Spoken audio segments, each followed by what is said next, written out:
This happened a good 20 plus years ago, and I had forgotten about it until this day. I think it's a good reminder that sometimes the most unexpected things can happen when you least expect it. This event really made me feel like I couldn't be safe anywhere, and caused me to be hypervigilant every time I left my house. And that feeling stayed with me for a long time afterwards. Also, a trigger warning. This involves assault of a sexual nature. It was wintertime, about 11 in the morning, and I was standing at a bus stop. This bus stop was in a mini mall, where there is a bigger department store, a dollar store, and a little shop.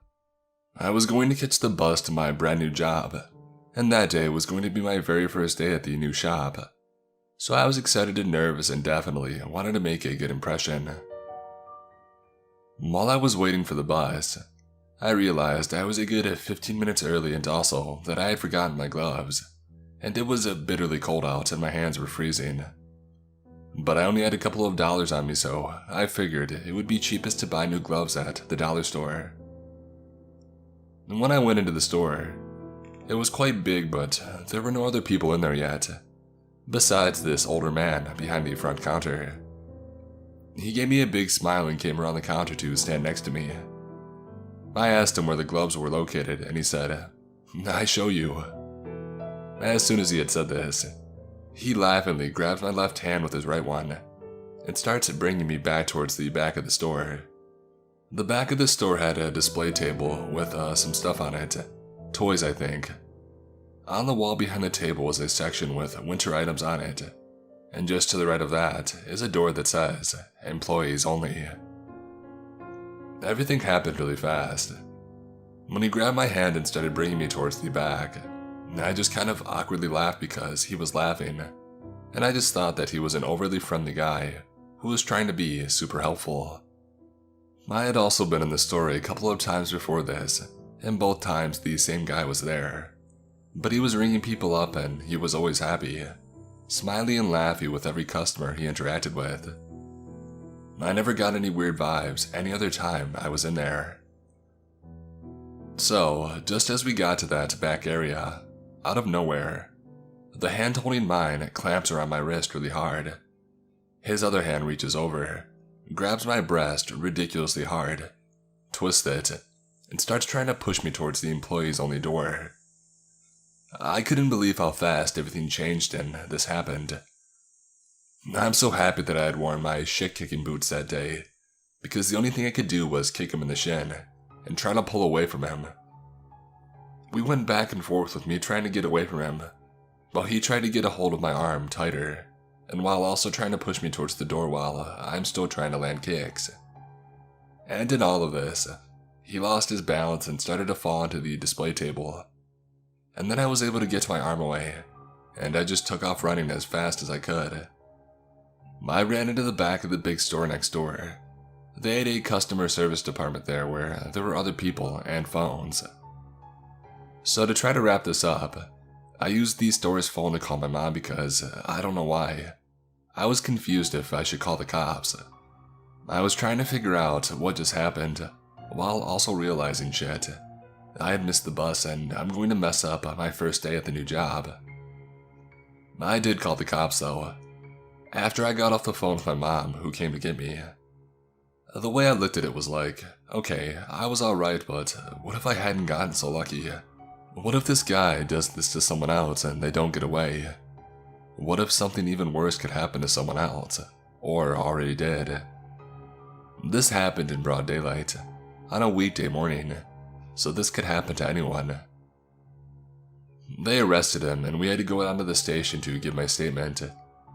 About a week later, there's an article in the newspaper that they arrested 5 people that owned the dollar store because they had apparently been setting up these dollar stores for a few weeks as a front for some shady stuff, and then they would close it down, wait a month or two, go to a different county and open another one. Like I said in the beginning of this messed with me for quite a while after that. I didn't feel safe when I left my house. I just wanted to buy a dang pair of gloves that day. So guy from the dollar store, please, let's not meet again.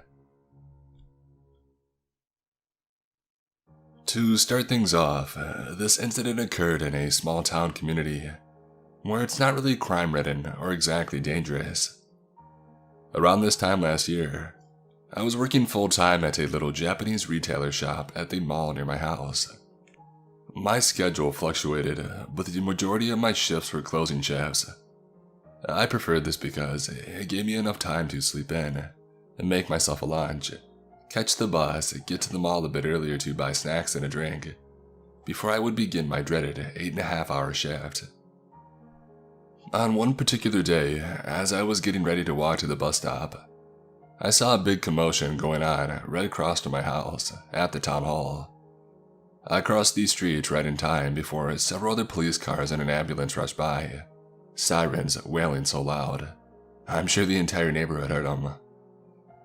I was wondering what was going on, but quickly disregarded it, as I got on the first bus nearby my house. I got off at the intersection where I was supposed to take a second bus that leads straight to the terminal across the mall. While I was waiting at the shelter, I see a guy around my age in his mid-20s staring right at me, with eyes so black and empty. Mind you, there was no one else around besides the two of us. I remember thinking to myself that it seemed odd he was wearing a sweater with a heavy-looking backpack and construction boots, both of which were oversized for his tall, slim figure, when it was blazing hot outside. Not even for a split second did he tear his gaze away from me, and then it quickly hit me that I recognized him as a regular customer that frequently comes in to buy earphones at the store that I worked at. Now, I usually try to keep to myself, but for some reason, I've been told I draw all kinds of people to me with my friendly, positive aura. I felt the need to pretend that I was on my phone to avoid any sort of conversation. He then proceeded to take a seat beside me, still gazing at me, and mustered a "Hi," before going on that he recognized me from work, and if I was going there right now and so on. When the bus finally arrived, we both got on and he took a seat next to me. We had small talk about random stuff and our hobbies. He went on to tell me that he was in a broken relationship with his parents, where he ended up getting kicked out. I assumed that he was homeless at first, but he kind of confirmed it subtly when he told me that he's been couch surfing between friends' houses. We finally reached the bus terminal that's across the mall. He ended up walking me to my work. I didn't ask him to, before going off on his own way.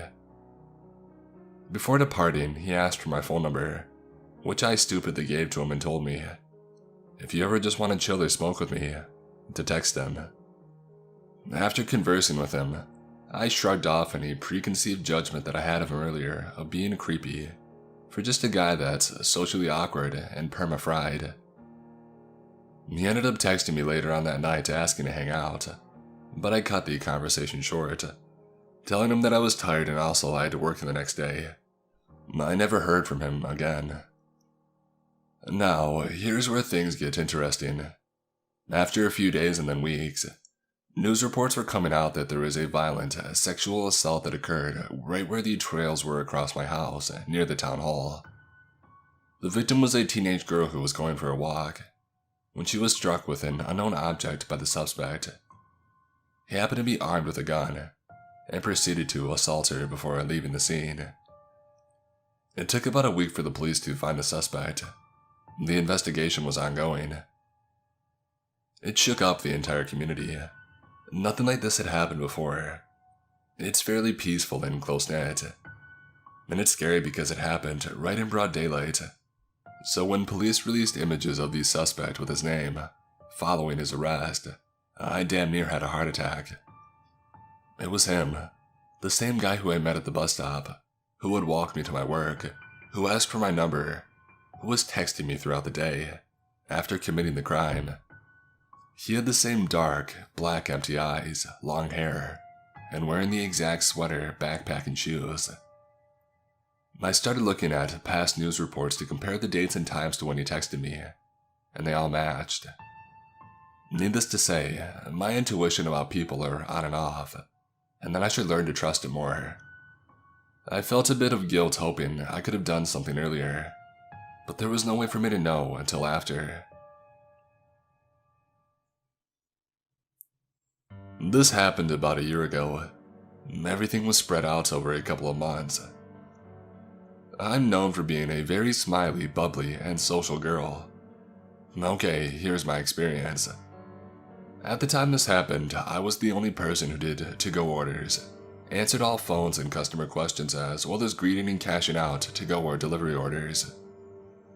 It was mid-December, and where I live, we have a massive Christmas festival and tree lighting. So at the time, I was getting multiple phone calls asking if we would be open, if there are any specials, and so on. I answered the phone and the typical script was said, blah blah blah. He was nice, but after I answered his questions about our restaurant, he started asking questions about me, my age, how long I had worked there, if I was from where the restaurant was located.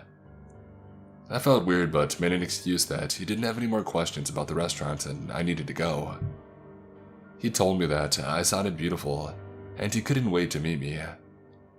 It bothered me a little, but I soon forgot about it. Jump forward a few weeks. The festival's here and we're busy.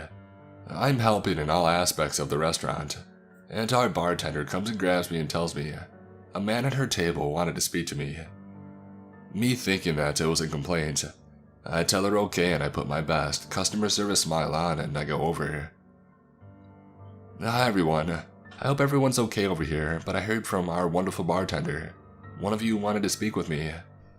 My god, you're as beautiful as I dreamed you'd be. It's me, the guy you spoke to a few weeks ago. You were so amazing and I just loved you since then. I was visibly freaked out, and I said, "Oh, thank you. Is anything else the matter?" He said, "No, I just had to see what my new wife looked like." "Oh, well, I've got to go.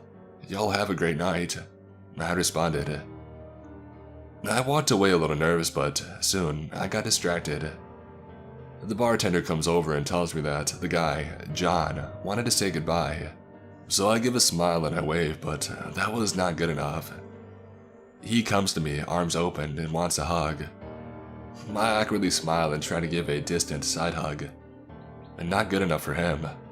He grabs my shoulder, causing me to face forward, and gives me a really tight and hard hug. The night's over and I just ignore my uneasy feelings. I end up becoming sick for a couple of days.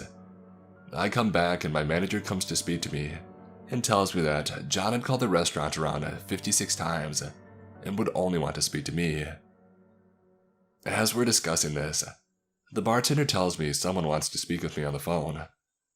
I go behind the bar and answer, and guess who? It's John telling me that he loved seeing me and couldn't wait for us to get married. I hung up. My manager and I just decided to block the phone number. I finish my shift and I start walking to my car. I notice a car parked weirdly in the parking lot. I just giggle and ignore it. The car starts pulling up and says something. I'm not paying attention though, and I don't really hear them. I get into my car and I start replying to texts and I check my phone.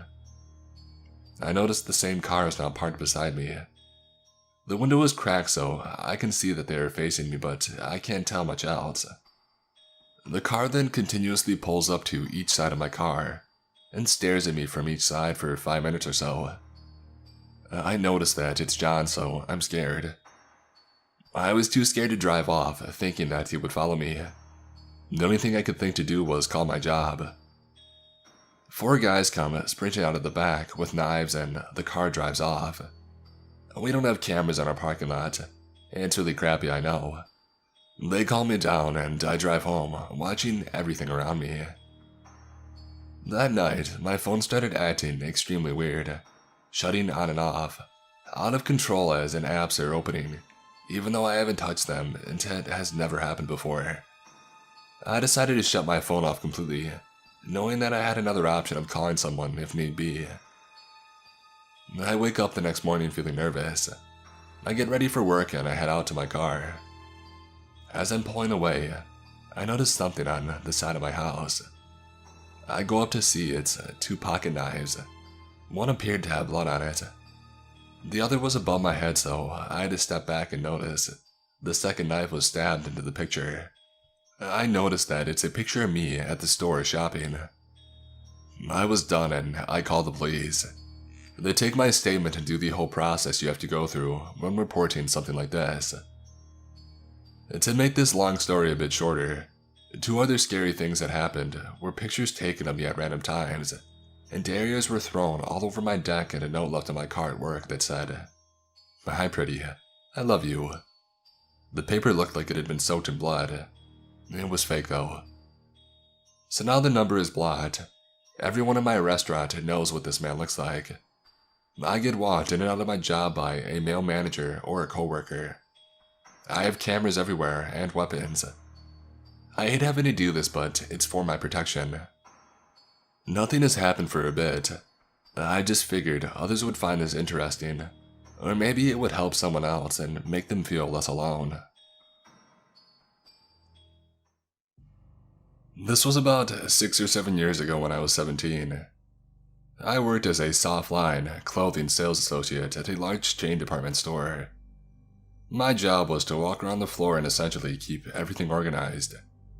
I would fold clothes, clean out the fitting rooms, put items that had been returned back in the right place, and help out any customers who needed it. Generally, I liked the job. It was easy and all the girls that I worked with were around my age and really cool. One of my least favorite parts of the job was answering phone calls. The customer service desk would put relevant calls through to the phone in the appropriate department, for example, women's or kids, and whomever was assigned to that area for their shift would have to answer it. These calls usually consisted of speaking to an employee from another store location about finding an item and putting it on hold for a customer, or speaking to a customer directly about whether or not we had an item that they were looking for. It wouldn't have been so bad if the phones were cordless, but they were not. I have too many memories of having to run back and forth between the phone and the rest of the store, as I looked for whatever the person on the other end had wanted. But I digress. One particular summer day, I remember because the uniform was khakis and a hideous green polo year-round, so I was sweating my ass off. There was a call for the kids department. I made my way over to the phone and I took the call. It was a man speaking in a low voice, as if he was trying to be quiet. The conversation went something like this. "Hi, do you have any socks?" Me being slightly annoyed because this is a clothing store. Obviously we have socks. "Yes, we do." "How big are they?" "Do you mean like what size?" "The kids' socks are just sized like shoes are. So we have socks that fit a range of sizes, like 4 to 6 and so on." "Yeah, but like, how big are they about?" I was very annoyed now because what did he want from me?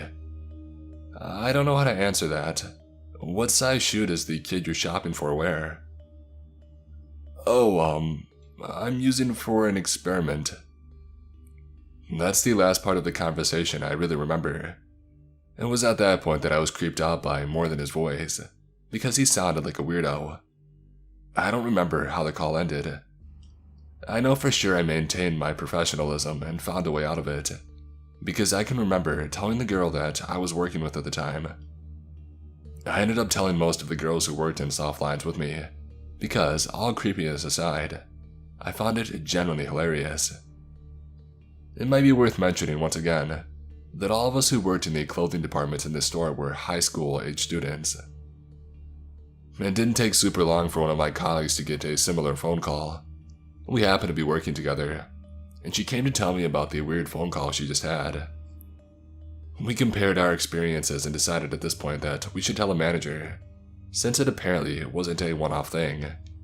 The manager at the time was a woman around my mother's age, who also happened to have a daughter in high school.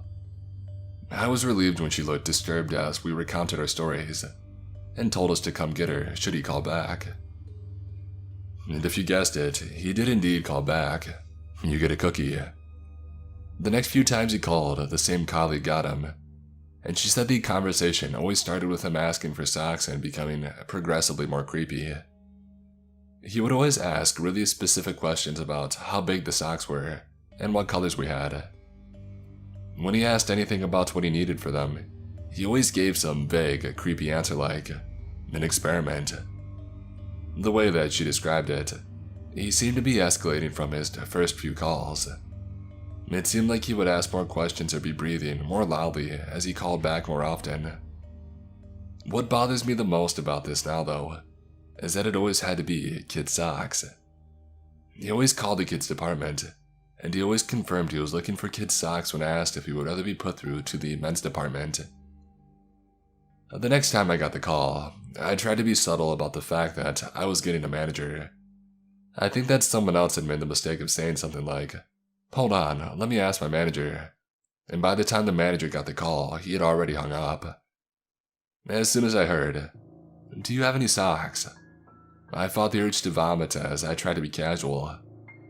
After he asked his inevitable, weirdly specific questions about these sock sizes, I told him that I had to place them on hold so that I could go check. Of course, I bolted for the manager's office at the back of the store, probably looking like a lunatic. My manager dropped what she was doing to come back to the phone with me and take the call. The dude was still on the line when she picked up the phone, but as soon as she introduced herself and asked how she could help, he hung up. I didn't hear anything about him calling again after that, and I sincerely hoped he got scared enough to knock it off. More likely though, he just started calling somewhere else. This may not seem that creepy. At the time I thought it was relatively harmless, but I've since heard similar stories about weird calls to retail workers, which prompted me to share this here.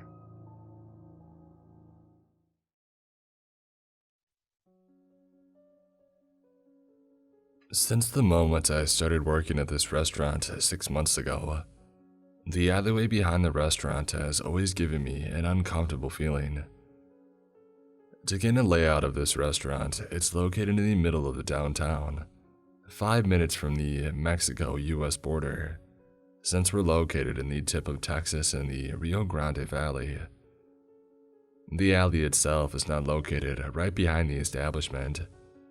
You must walk past its patio and then our garage, until you reach the side back door that you have to prop open as the door locks behind you once it's closed.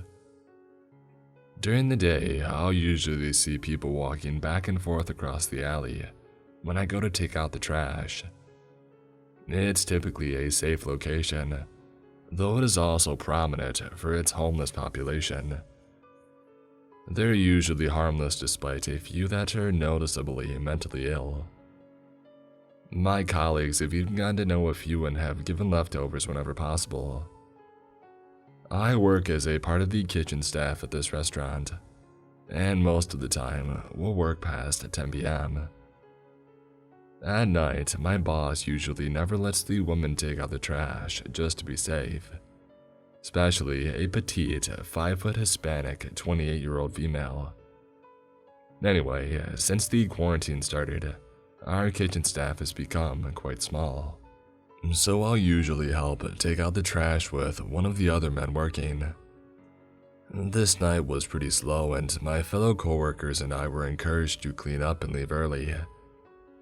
At around 9:45, I decided to get 2 of these slightly full trash bags and take them out back myself, assuming somebody would see me and take the other 2 after me. As I walked past the patio to the garage, my gut began to fluster. I got to the back door and paused. Maybe you should wait, I told myself, but the smell from the bags was nauseating. I pushed the door and propped it open with a brick that we usually kept nearby. The alley was dark and silent, and the air felt menacing. The only light illuminating was from the bulb above the door. I walked quickly to the bins and lifted up the top and dumped the trash. And then slowly, a man stood up from the other side of the dumpster. He wasn't very big, but he looked a lot older. He was sweating, and his demeanor seemed agitated. He must have been crouching and waiting for some time. I jumped back. The man looked at me, eyeing me as my steps moved backward. He shook his head, motioning for me to stop. He was far too close for me to outrun him. I looked at his bushy dark brows and dark eyes, but it was so dark that I couldn't see most of him. His clothes didn't look homeless, but I still assumed he was since it's common for them to be out there at this hour, usually waiting for food. I told him that I didn't have any leftovers, but he shook his head again and took out a medium-sized knife. My eyes widened as I took in a breath. The following exchange took place in Spanish, but I'll translate. I don't have my purse. I was working. I'm still working. Just come with me, he said, using his knife as a pointer. My mouth grimaced. Having no idea where this small amount of courage came from, I said, my friend's coming out right now with the rest of the trash. Now, come now, he said more hurriedly and stepped closer, and I stepped back again, speaking again with a little more tenacity. They all saw me come over here. There's more trash and he's coming right now. He's outside right now. I just need to yell. You are not going to scream. I'll gut you. I don't know what came over me, but I replied with, watch me. We looked at each other, daring each other, and then we both heard footsteps coming from inside the garage, and he ran past me. I stood there breathing again. I didn't even know I was holding my breath. I turned to see my friend John come out of the door. We're almost done over. He stopped after seeing my face. What happened? I explained everything as tears ran down my face. My friend decided to run down the alley to try to catch him, even though I told him not to and that he's gone by now. It was about 5 minutes until he came back. John relayed to me that no one was around except for some homeless guys that we were familiar with. He asked them if they saw anyone running from the alleyway, and they said yeah, but they didn't recognize the man, and he took off in the opposite direction towards the border. John took me back inside and told our boss what had happened. They called the cops, whose station was pretty close by. They sent someone to patrol the area and gather a description from me, which I gave. My boss let me leave early, and John walked me to my car. He told me that it's too bad we don't have a camera back there. It would have been cool to see how I had handled the guy. I smiled slightly, but my stomach was still in knots. He looked at me and apologized. I moved my hand to stop him and told him that I'll be fine. Unfortunately, I still work there, but I've been excused from trash duty from now on. Obviously, they never found him. I don't want to think about what would have happened to me if I was more complicit. Something gave me the courage to argue back to him, and thank goodness that my friend came out just in time.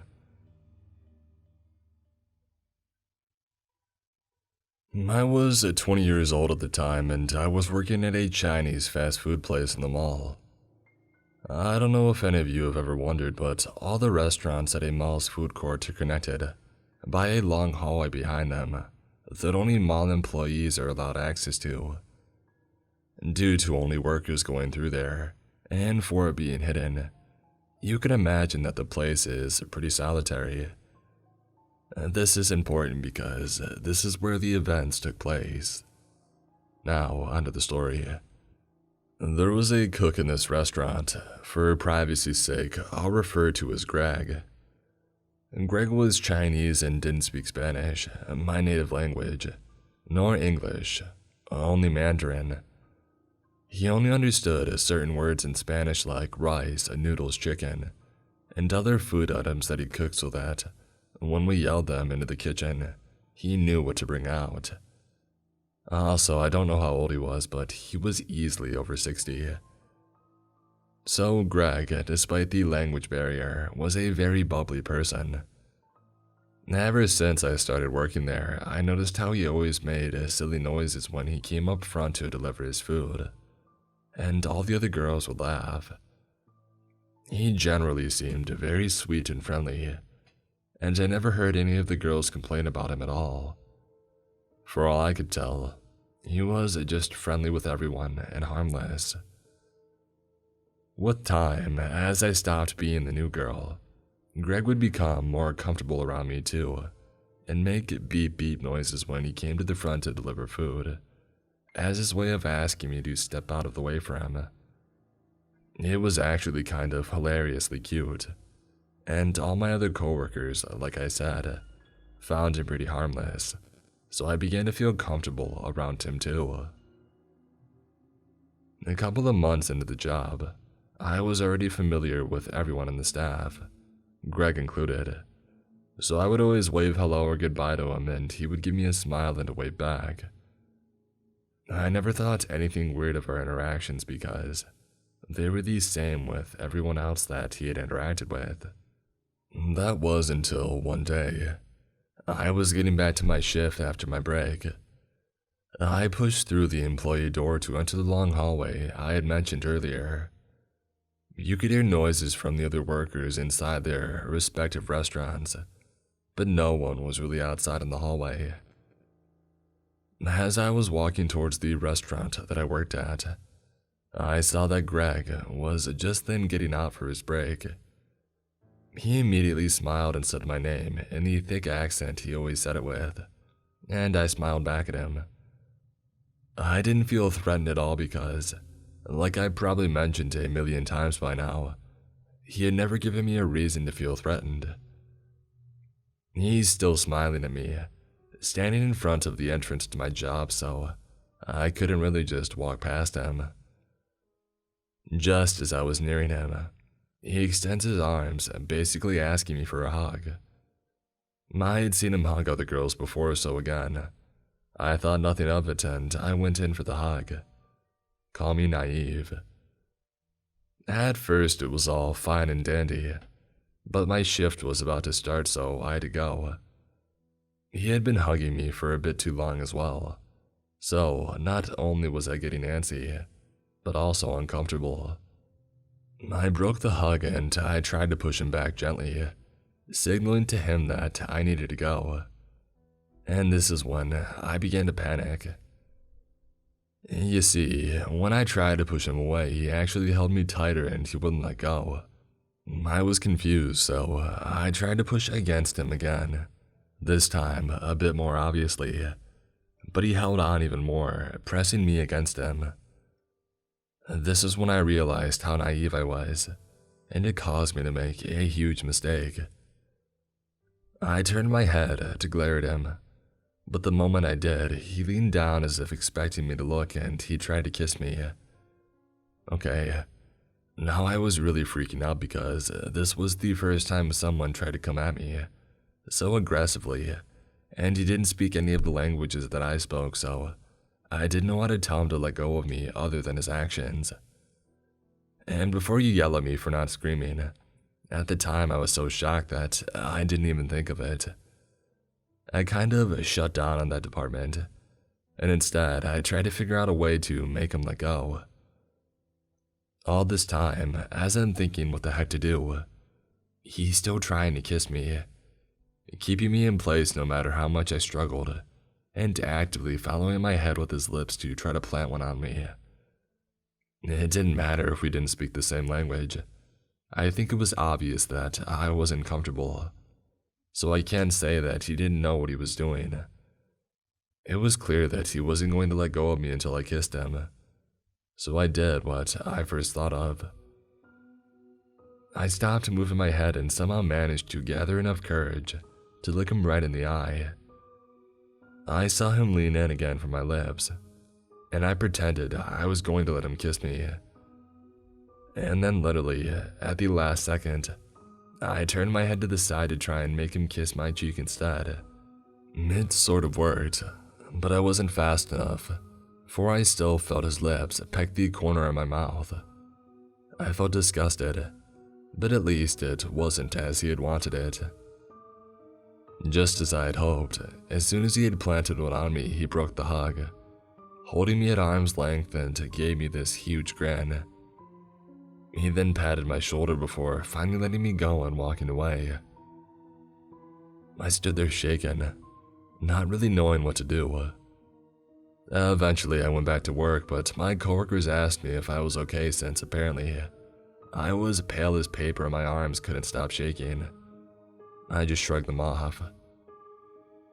I never reported this to my boss, nor did I say anything to my coworkers, partly because I thought this chef was family and they would fire me rather than him, but mostly because I was stupid. However, I did avoid him at all costs for the remaining time that I worked there, and never treated him the same. I also never went alone to the kitchen, nor entered the hallway until it was literally a minute for me to clock in. Eventually, I quit and never returned to that place. I heard he also quit not long after I had. Well, whatever the case, good riddance.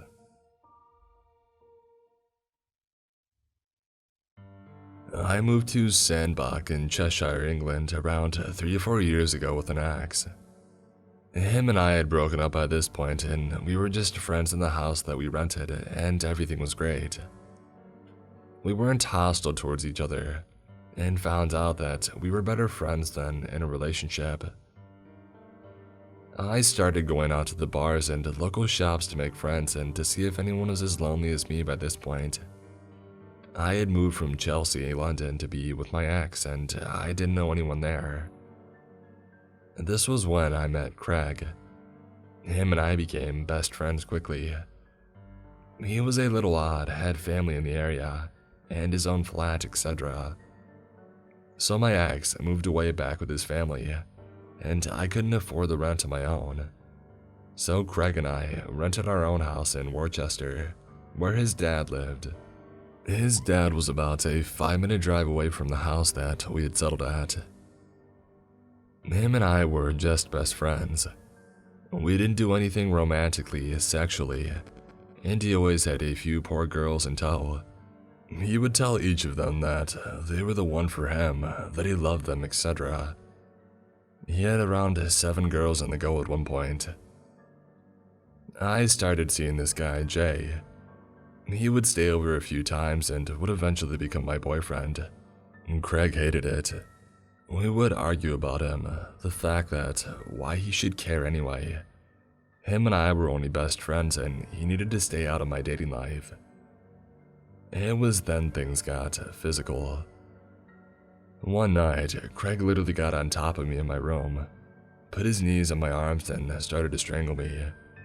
He was saying things like, "Where is he now?" And I honestly thought I was going to die. My brain switched to my mom, who was 4 to 5 hours away, and she would never know or would have to come identify the body of her only child. I don't know what it was, but I managed to kick Craig and I ran. He had double locked the front door.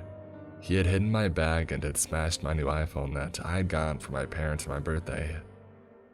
I was literally running down the stairs with him in tow, yelling how he's going to kill me. I knew the back door was open from him having a smoke earlier, and there was a guarding gate. All I needed to do was open that door. I ran for it, opened it, and made it. The next thing, I'm out on the street in short shorts and a pajama top barefoot. I just ran. I ran for a good half an hour towards town and used a payphone to call 999. The police picked me up. I couldn't get back into the house as Craig had my door key. I told them all the story. They took me to the station and had to unlock it as if it was past 1 in the morning by now. They took photos of my neck that had bruising and my head that was bleeding, where he had smashed me into the kitchen wall earlier. I had to sit in a patrol car to go to my house and they picked Craig up. He was out on the street looking for me. I had to point him out and say, "That's him" to them. He said that he was looking out for me as he was worried for me. I don't think that's true. I think he was out looking for me to silence me so I wouldn't tell anyone. They arrested him and got told he would stay in a cell overnight, and a policeman let me into my house as they used the key Craig had. While I was in the house alone, I gathered my things. I had left my laptop, some clothes, shoes, and makeup in the rush. I thought I could easily replace them, and I just wanted to get away, and I was so worried he would come back any second through the front door. I had no purse and no money, no phone. My parents lived 5 hours away. Thankfully, I don't know why, but I had the sense to hide my car keys in my bra earlier that evening. I got into my car and drove to Morrison's petrol station. I was bleeding from my head, no shoes on and bruised. I broke down there and used their phone to call my mom. At first, she was annoyed that I had woken her up, but then I explained everything to her. She ended up putting $200 in the petrol cashier's account for me to fill my car up, get some food and a hot drink to calm down. I then drove to my parents. I later got told through friends of a friend that Craig got released in the morning, as it was his word against mine, and he smashed my laptop up when he found out that I wasn't at home anymore. Whatever. My stuff got replaced and I'm now with an amazing guy who treats me like a queen. Sometimes I get flashbacks of that night where I truly believe I could have died. As for Craig, I blocked him, deleted everything to do with his family and him, changed my number and even broke off friendships with friends that knew me and him. Please, let's never meet again, Craig, because this time I'll be ready for you.